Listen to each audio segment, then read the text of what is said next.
உங்கள்கிட்ட கேட்டேன், இந்த பணம் யார்கிட்ட அப்படின்னு.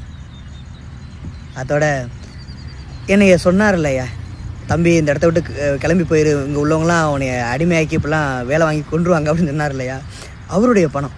அவர் சொல்கிறாரு, தம்பி இந்த பணம் என்னுடைய பணம்பா, நான் மருந்து மாத்திரை வாங்கலாம் வச்சுருந்தேன்.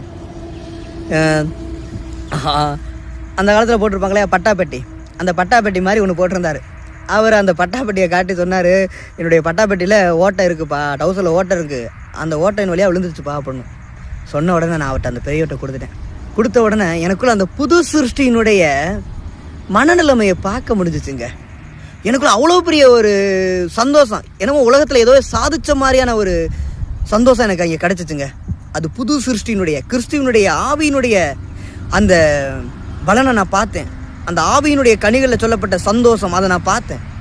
ஆனால் என்னைய அந்த பணம் கிடைச்ச உடனே என்னுடைய சுயநலத்துக்காக என்னை பயன்படுத்தினது இல்லையா பழைய மனுஷன், அந்த பழைய மனுஷனை ஜெயிச்சது அந்த இடத்துல. அந்த புதிய மனுஷன், பழைய மனிதனை புதிய மனிதன் ஜெயிச்ச விதத்தை நான் பார்த்தேங்க.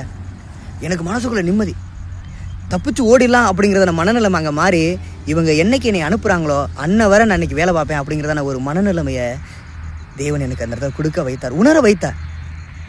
தேவன் மாற்றத்துக்கு ஏதுவாக சிந்திக்கவும் செயல்படவும் வைத்தார். நான் கிருபை உள்ளவனாய் அங்கே தேவனுடைய வார்த்தைக்கு அந்த இடத்துல கீழ்ப்படைஞ்சேன். ஓகே, பணத்தை கொடுத்துட்டு அதுக்கப்புறம் அவங்களோட சேர்ந்து ஆடு மேய்க்கிறது கிளம்பிட்டேங்க.